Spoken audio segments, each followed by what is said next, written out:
Hello and welcome to the Desi Outsiders podcast. I'm Meenal. And I'm Ankita. And this week we have another brain dump for you. You can expect one on the last week of every month without fail. And this week we have March's brain dump for you.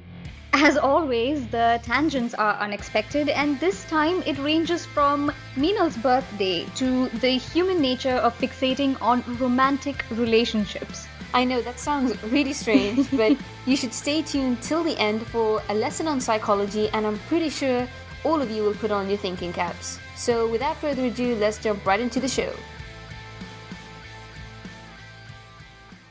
So let's address the elephant in the room. How was your happy birthday? My happy birthday was amazing, Ankita. But you know, this year was slightly different because most years I don't usually make a big deal out of it. Yeah. I just think, oh, it's another day. But this year, I just for the sake of it, I just wanted to be a bitch about it. I bullied you into doing it. You know how birthdays are a huge deal to me because oh my god, I make a huge deal out of my birthdays, especially my birthdays. I'm so important to me. You mean your happy birthday? My happy birthday is so important to me. But I just find it so fascinating that a year has gone by and you're older and you you definitely have lesser time left to stay alive. And that's when that's such a weird way of looking. It's so macabre, it's so weird, but I just get this realization that, oh my god, a year has gone by and have I even learned anything? Am I less dumb? But Ankita, I think that is something that we should be doing every day. Just reflect. Oh, if you reflected on your life every day, then it would be quite taxing mentally. How many people do that? I feel that I just find it unfortunate that a lot of people don't even do that on their birthdays. It's a milestone. You're 35 or you're 36. What have you accomplished in so many years of your life? And what do you look forward to in the remaining, you never know, 25 years? Well, in my case, remaining like 80 years because I'm living till I'm 100. So Okay, in your case, 80 years. But in my case, I don't know, with all the bacon that I'm eating. But Ankita, I think that this year was slightly different because when I woke up on Saturday morning, I knew like you'd get the messages and everything and happy birthday, whatever, which is all great. But I tried to just take a step back from all of that. So I got a lot of messages. I didn't reply to them immediately. I just took a step back and I just did my thing. I went to the gym. Of course. Had a workout. That was like your birthday gift to yourself, going to the gym. I was like, happy birthday, Meenal. Let's go to the gym. But I was walking to the gym and I was happy and I was really jolly and perky, and maybe because it was my birthday, but I just think that we should be celebrating our lives every day. Yeah, but I think in theory that's amazing, but I don't think we do that. I don't think even the people who make the conscious choice to do it that much. I don't know. But I think it's also the same with Mother's Day and Valentine's Day, that it shouldn't be a special day. Of course, the day that you came onto this earth is a very important and special day, but I think that I really do want to make a conscious effort now. Okay, I won't celebrate myself every day. That's really cynical, but at least once a week. Oh, I just remember that you were sending your mom messages in the week leading up to your birthday saying congrats. Like 24 years ago, you gave birth to an amazing human being. Congrats. Can you tell our listeners a little bit about that? No. So nobody is allowed to steal this from me, okay? This is copyrighted. This is all me. By the way, guys, Ankita has a big problem where she just steals my jokes. And just the other day, someone posted on her Facebook, and I saw that they were referring to a joke that supposedly Ankita had made. No, and I was like, wait a second, I made that joke. I totally gave you credit. Everywhere. Like while I was telling them, I was like, this is a thing that Meenal and I do. I think people are just getting tired of how much I talk about you. Like this is, and then I'd be, making the joke and I'd still laugh, but I'd be like, it's not the same without Barb. Yeah, so the week leading up to my birthday, I sent my mom a message saying, congratulations, you gave birth to an amazing human being 24 years ago. Yeah. I kind of want to steal that, but my mom is listening to us right now, so it won't be very new. Authentic. Or it won't be very novel when I do it, so Yeah. Well, this is another brain dump, and I love brain dumps because I always speak to Ankita about so many things every day. Yeah. And Ankita knows that there are times where I say, "Man, I wish I could say this on the podcast." So now I'm just gonna puke everything out to you. No, another thing is that I just want our listeners to encourage Meenal a little more, or push her rather on this, because I was telling her that she should start a blog of her own and write the way I write on an almost daily basis. Just share what's happening in your life, because it's going to be a completely different blog. It'll not be like my blog, because your insights are very different. The way you comprehend things, the way you process things in your head, I find it so interesting that I'm sure there will be people out there who'd be interested in reading that blog. If Ankita, if I started a blog, what would I call it? You can call it like something Prague Street or something. Wow, Ankita, you're so bad at coming up with names. Okay. If there are any listeners and you think that there's a good blog name, I would. If I get a really good name, Ankita, I would start one tomorrow. Okay, so listeners, send in an amazing name for Meenal's blog. If she gets one, she's going to start one. I'm gonna personally make sure she does, because I really want that blog to be out there. If my blog becomes more famous than yours, will we still be friends? Yeah, we'll still be friends because you're Barb. But anyway, back to the brain dump. Yeah, as long as you don't steal my ideas, as long as you don't try to write a blog exactly about me and have like an about page, which is basically my about page in your words. I'll just, instead of husband shenanigans, I'll have Barb and Barb shenanigans. Yeah, something like that. As long as you don't do that, we can still be friends. Well, back to the brain dump. Yeah. So, Ankita, this is one thing I really wanted to talk about on the podcast, and I haven't spoken to you about it personally because it's something I wanted us to discuss, and I wanted you to answer the questions that I have for you off the cuff. So, we had a class in social medicine this past week, and social medicine is like, I don't know, I just think it's a lot of faff and just pointless. But social medicine is a side of medicine where doctors are not just looking at the clinical practice, but also looking at the other aspects of a patient's life. Is this something that would be more interesting to, or more useful for like a psychiatrist? No, I think, to be fair, I think it's important for all doctors because you should know the social setting of your patient and it helps you empathize with them, like the background they come from. And if you're in India, especially, I think it's important to know, their financial income, all these kind of things. So anyway, we were in social medicine class and the topic for that day was quality of life. And Ankita, I ponder a lot about these things and I think a lot. That's why I want you to start a blog, because you have so many thoughts about these things. Yeah. Are you calling me a philosopher? You have all kinds of theories in your head, Meenal. Like you sit and think and then you come up with these. Yeah, but moving on. We can everyone can read about it on her blog, but moving on, you were saying. Anyway, so we had a class on quality of life. And Ankita, I mean, you've seen me like physically, and I've been at your place and everything, and you know that if you ask me for the quality of my life, I would say out of 10, from a scale of 1 to 10, with 1 being the worst and 10 being the best, I would give it a good 8, 9. Yeah. Because I'm happy all the time. In Prague, I would definitely give you like a 9. Well, I have a roof over my head, I have food every day, and I have good friends around me. So anyway, we were in class, and obviously now the quality of life is different for everyone, right? Everyone sees it in a different way. Everyone has a different perspective. It's a very subjective thing. So what I might see as a 7, you might not see as a 7. You might see it as a 5, you might see it as a 10. Right. So the teacher wanted to see how, as a class, we perceive a patient's quality of life. And again, this is important as a doctor, because if you think they have a good quality of life, then obviously your treatment starts to change and your interactions start to change. So I'm going to give you a scenario, Ankita, that we were given in class, and the teacher asked us, okay, so from a scale of 1 to 10, what number would you give this person for their quality of life? Okay. So there's a patient, and he has atypical pneumonia. And an atypical pneumonia means that there is no specific treatment for it, and if there is, it might come back. So it's a bit difficult to treat, basically. Right. But everything else in his life is absolutely great. He has a girlfriend. He has a good source of income. He has a good business, a stable job.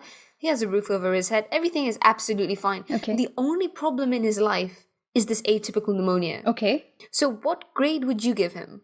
I would give him like an 8, 8.5 because Mm-hmm. it's not an ideal situation to have this atypical pneumonia, but um, as long as he has everything else and it's just this tiny setback, I feel that it would be, the least I could give him is a 7. But okay, that's fine. That's what I gave him. I gave him a 7. Yeah, And I gave him a 7 with the idea that health is probably one of the most important things that's in your true. life, Yeah, right? yeah, that's true. And if you don't have health, then you can't enjoy the other Yeah, beauties of life. yeah, So that's why I gave him a 7 yeah, because anyway, so I gave him a 7 and it was very interesting because the teacher went around the whole class asking us what grade we would give. yeah. So some gave 7, some gave 6, some gave 5. But then some people were giving 2s and 1s. Okay, And I I was want to ask because I don't know what happens when you have atypical pneumonia. Like, can you not get out of your bed? Like, what happens to you? Well, it depends on the severity of it, right? A Yeah. lot of the times it's a lot of cough, you might cough up blood, Okay. you'll have chest pain and all these things. But Mm.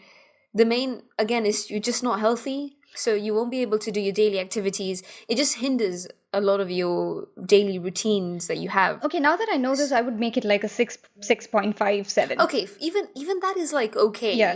like, but some people were giving 1s and 2s, and I was just sat there like, what the hell? And it just shows, Ankita, it really just sparked a certain circuit in my brain Yeah. that everyone has a different happy meter in their life. Yeah. And everyone sees the world through such a different lens compared to me or to anyone. Yeah, it's to so even you. subjective. And yeah, I feel that, there's this theory that it might be a really stupid theory to some people, but when I was a child, I came up with this on my own. I felt that sorrow and sadness and tragedy is distributed, like everyone goes through the same amount of pain in their lifetime. It's just that the way people comprehend different situations and the resistance they have to different situations and scenarios in their life is different from person to person. So the kind of pain that someone goes through by losing a family member, that's a horrible tragedy. Maybe another person who just like lost a pencil might be feeling that pain, like that sense of Yeah, tragedy, but but it's Ankita, different. you're right. But I think that even I've thought a lot about this. Yeah. That why do I feel a certain way Yeah. for a certain situation, but someone else feels differently? And it really just has to do with your life experiences. If you've experienced a lot in your life in terms of emotional pain, then there are a lot of things which might seem trivial to you. That's true. And if you haven't experienced anything in your life, if you've lived in a life where you've just been bubble wrapped, then even just losing your pencil will be really painful, Yeah, right? it would be such a big tragedy. And that's why, in our class that day, I just realized that everyone's outlook on life is so different. Yeah. And again, the quality of life, when I think about it, I mean, I'm very happy with my life. Of course, there are certain things, like every day you want to achieve something, Yeah, you want to yeah. create something. But I think when I look at the quality of my life, Ankita, I look at the things that I have in my control. And if I'm happy with what I have in my control, Yeah. then, well, my quality of life is great. And I also look at quality of life in the sense that I have an education, I have food, Right. I have my loved ones around me, and like, what else do I want? But people might look at the quality of life in a different way, that they might think, well, I don't have this amount of money in my bank. Yep.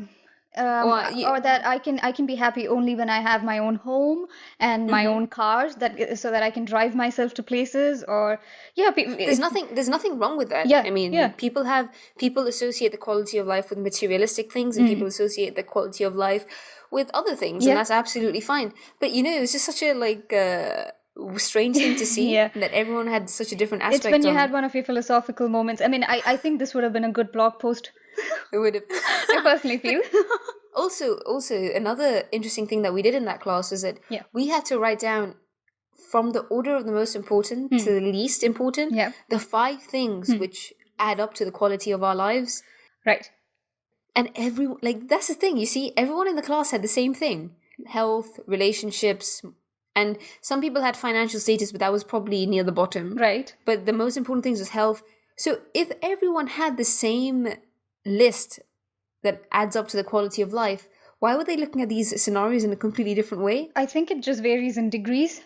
They might think that, yeah, health is the most important thing, but once you achieve that, once you're really healthy, suppose someone's like, okay, I want to get really healthy and fit, and they eat right and they exercise and they're healthy and they don't have any other problems that are out of their control.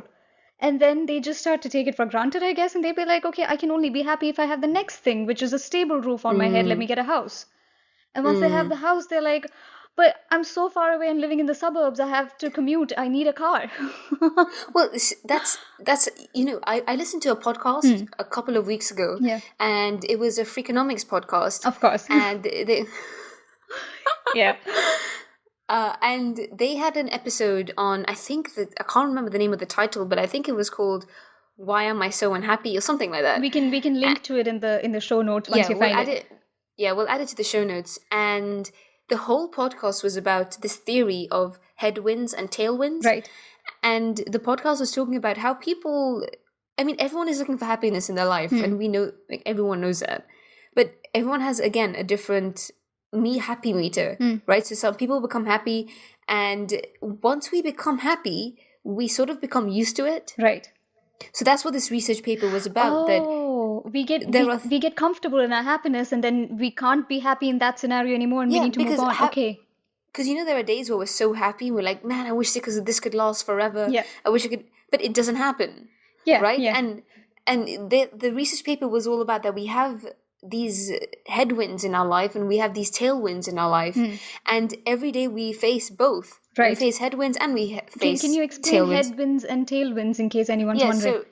So when you're facing tailwinds, it just means that things are just going in your favor. Right. So something is propelling you forward. Yeah, so you're just moving forward. Right. Everything is working out absolutely fine in your life. Okay. But you have all these tailwinds pushing you forward, but then you also have the headwinds. And these are certain obstacles we face in our life that hold us back. Right. So sometimes we say, yeah, we move 2 steps forward, 1 step back. And it's all to do with headwinds and tailwinds. So we face this on a daily basis, and most of us at least try to change this balance. We want to have more tailwinds and less headwinds, of course. Of course, yeah. But the problem is that once we figure out in our life that, okay, these are the things that work for me, these are the exact things that are going to make me wake up really happy, these are the things that are going to make me productive, after like a week or maybe even a month, it all goes back down the same road again. That you wake up and you're like, oh man, I feel so shit. Yeah, yeah. You get into a rut, and then you get used to it, and then you're like, I need to get out of this. So the whole research paper was about the fact that we cannot have the same formula and the same recipe for our happiness. It has to change, and not in the grand scheme. Not like you have to buy a new car every month, you have to buy a new house. Just in the small things that you do. So let's say you have a certain coffee place you go to in the morning. Change that. Go somewhere else. Find a new happy place. Yeah.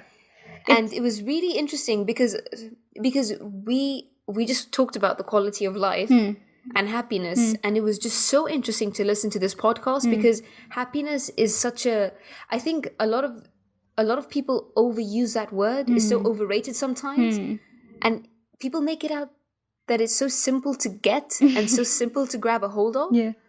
But it really isn't. Like, it's really complex to grab a hold of. This is not something that I've come up with, but we've heard so many times that you need sadness in your life so that you appreciate it when you're happy and you understand. Because if you were just happy and there was nothing going wrong in your life, you wouldn't even realize that you were happy. You wouldn't even recognize what you have.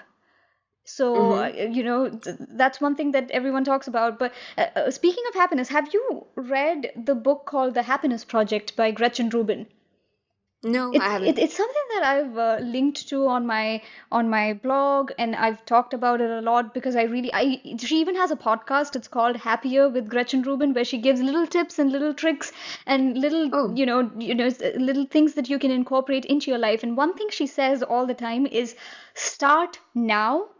And don't wait for things to go wrong for you to start incorporating something that can make you happy into your daily routine, like maybe exercising or to take care of your health, or going for a walk, or pursuing a hobby. Whatever it is that you think is going to bring happiness into your life, start right now while things are good, because most people tend to wait for something tragic to happen so that they can make like a big change in their lives. So, but also, Ankita, sometimes you need that kick up. You just need life to give you a kick. for you to be. If the kick comes in the form of a punishment for your own actions, like you've not been taking care of your body and you get a heart attack, then you deserve that kick. But sometimes you're just going on with your life and you're happy and you get a phone call, and that phone call just shatters you. Someone in the family expired or whatever. That's when most people tend to start thinking about things, and they think, I have to make changes to my life. Life is so short, and then they start doing drastic things. But what she says is that start when everything is perfect. You're happy and you're content. That's when you start, so that even when you get this tragic phone call, you have these pillars in place so that you don't completely break down. Well, that rings a bell, Ankita, because I know you won't be surprised, but I was also thinking about something else, and I was thinking, Ankita, that what are the points in our lives where we're the most productive, and is it when life gives you a kick, or is it when everything is going well in your life? And now you just mentioned that start the things in your life when you are happy, when things are going well. Yeah. But would you really start something that is out of your comfort zone? Would you really start exercising? Would you really start doing things that you wouldn't normally do when you're comfortable? Well, I would, because I'm that kind of person. Really? Like, Well, I you guess, know I mean, how since last September, I've been incorporating little things into my life to make everything better. So the first thing I did was make sure that I was eating right. So I got like the food area sorted out. I was eating more often and I was eating healthier. And then I started exercising. And it was not because I was unhealthy. It's not because I had a heart attack that I started exercising. I just thought that, for my overall well-being and for my happiness, I need to do this. And I started doing it. And then I started fixing up my home and fixing my sleep, and now I have all these things sorted out. Now I'm in not the final stage, but one of the final stages wherein I've decided that I will spend quality time with the people I love, and explore at least one place, either in Edinburgh or outside Edinburgh. Just go somewhere during the weekends and see something. So that's something that I've been holding up, and I think I'm just one of those people who doesn't need a push, and I can do things like that. But what triggered that? Did anything trigger that? I think reading this book is what triggered that. I was like, okay, that makes sense, and then I decided to do it. Because even with me, Ankita, I'm still trying to figure it out. I'm trying to figure out what makes me productive and what really gives me that, that kick to actually get work done and to keep going every day. Yeah. But I was watching a short video I saw on Facebook a couple of weeks ago, and it was a video about Shah Rukh Khan. Yeah.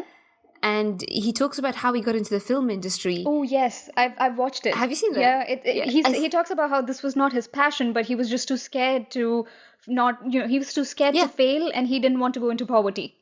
Yeah, he was too scared to be poor. Yeah. So he just worked his ass off, and he made it to the top. So that's something that worked for him. Yeah, that's a driving force. Fear is a good driving force. And fear. Yeah. They always say fear and hunger is a good driving force. Yeah. But even I think, Ankita, there are a lot of times where I feel that it's not that I'm spoiled or anything, but I just feel that I'm too comfortable. That I know that I'm going to get a degree. I know that, I come home, there will be food. Yeah. And if there isn't, I can just go to the supermarket. Yeah. But I just think sometimes there are days where I think that if I didn't have any food, would I be working a lot harder?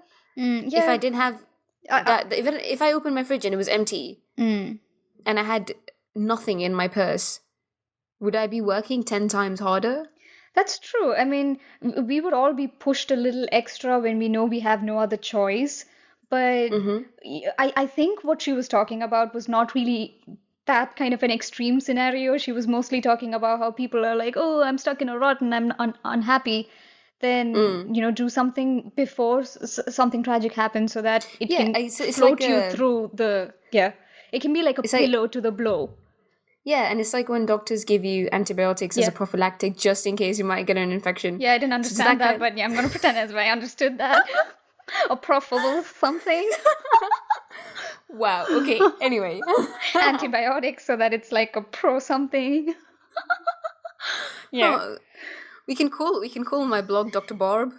Oh my god. drbarb.com. Anyway. Yeah.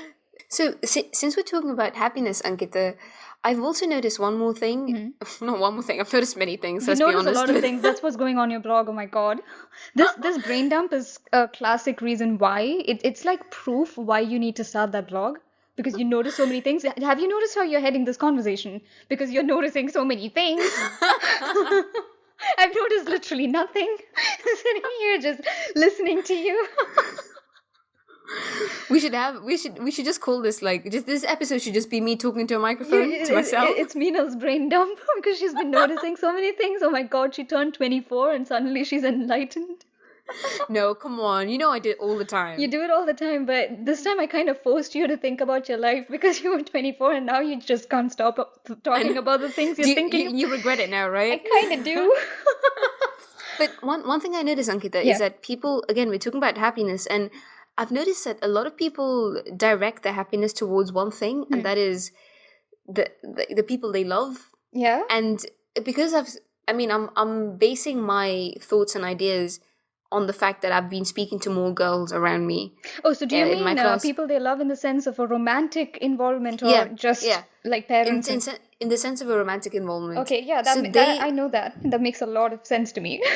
So, I don't know, Ankita, you know, like, I'm a very different person. So for me, it's just like, okay, it's a bit strange because that's not something I would fixate on.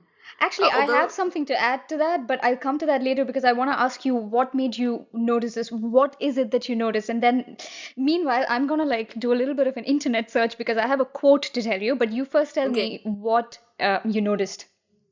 What I noticed? Yeah. So what I noticed was that every time I asked a friend of mine in class or at the gym or wherever, and I asked them, oh, how are you?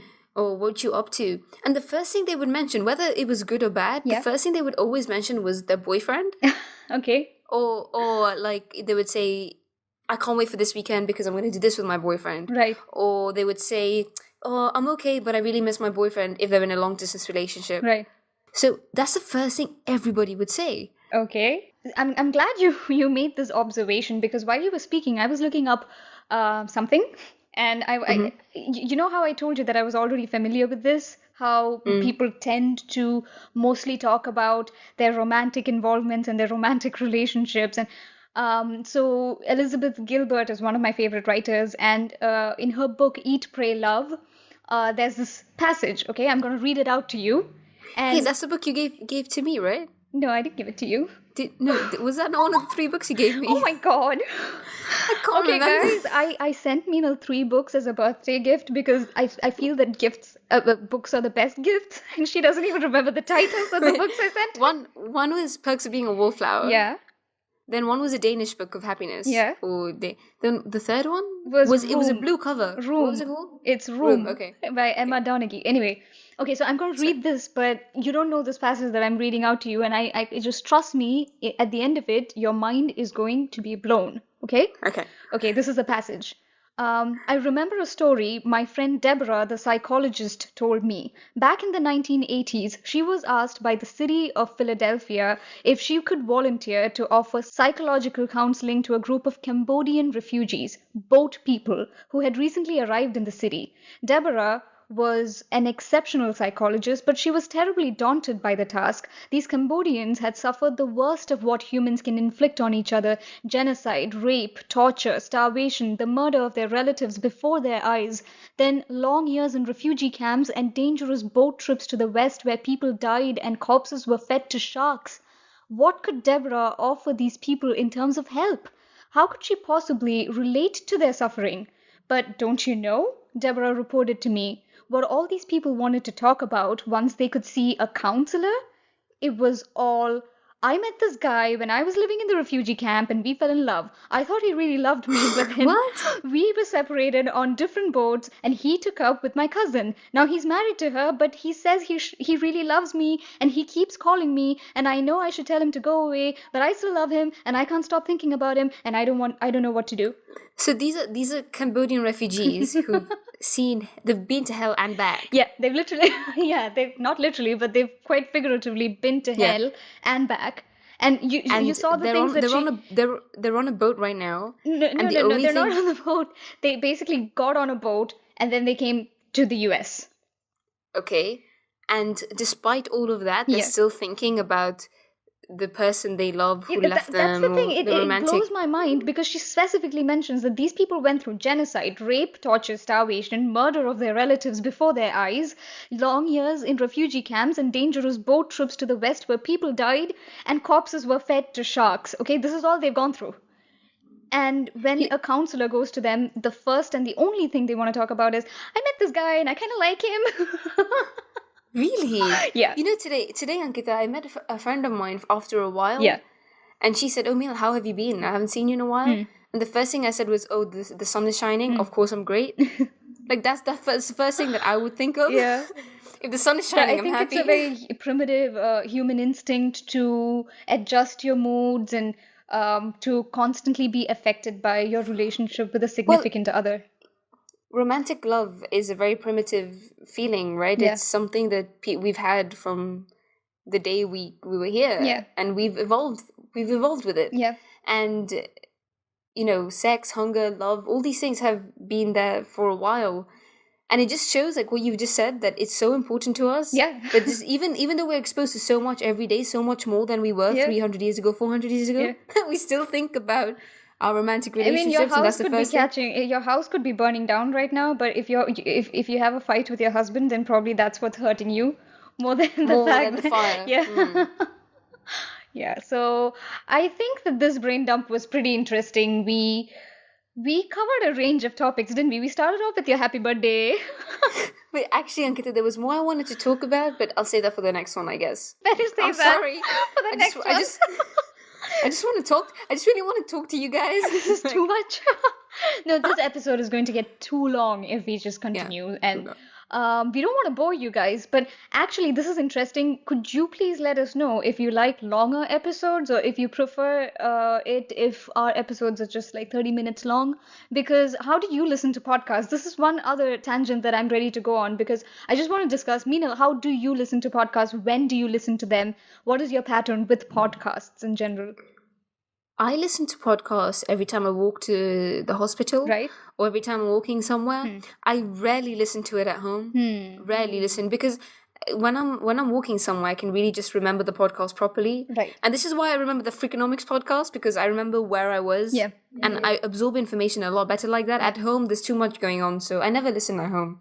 Yeah, I on the other hand, I feel that I'm one of those podcast junkies, and I'm constantly discovering new podcasts. In fact, just yesterday, I discovered this pretty old podcast called Sleep With Me. And it's about it's this guy who puts you... That doesn't sound good. It doesn't sound good, but he puts you to sleep by talking about really boring things. And oh my God, I cannot tell you, this has been helping me so much. Really? I just listened to 2 episodes. I have literally no idea what he's talking about. It's so boring, but I fall asleep. But is his voice boring, or is the topic? The way he talks, as well as the topics, you won't understand a thing about the topics. It's like, what the fuck are you talking about, man? And he just put, I fall asleep before the podcast ends. And so I'm this podcast junkie. I'm constantly discovering new things, and I listen to them a lot while I'm cleaning or cooking or just doing stuff about the house. If I get up from my desk where I'm writing my blog or working on like the other stuff, if I get up from my desk to even go grab a coffee, I play a few minutes of a podcast, because I can't. Really? I need something to be happening in the background. I can't just sit there. Oh, at home I would put music on. Yeah, so instead of music, so what most people do while listening to music, I do while listening to podcasts. So another thing is that I don't mind the length of any podcast. Like if it's 2 hours long, I would actually listen to it, because I listen in breaks and gaps and whenever I have free time. See, I'm not like that, Ankita. Yeah. I like to start and finish a podcast on my commute. Yeah. Because then I forget and I lose track. So 30 minutes, 40 minutes, 50 is pushing it. But 40 minutes is a good time to have. See, this is why I would really appreciate it if our listeners would just send in their feedback and tell us how long they would ideally want our podcast to be, so that, because look at us, Meenal and I, we're 2 people hosting a podcast, but we have completely different ways of consuming it. So I'm interested to know.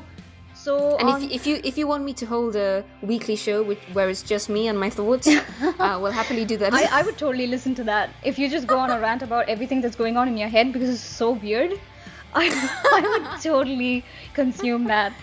So on that weird note, I just wanted to also remind you to send in your feedback and all your messages to mail@desioutsiders.com, or you can find us on Facebook, Instagram, and Twitter at The Desi Outsiders. Okay. I'm like an Indian mom at He's staring at me like Meenal. Okay, so until next week, I'm Ankita. And I'm Meenal. And we are the Desi Outsiders. Bye-bye.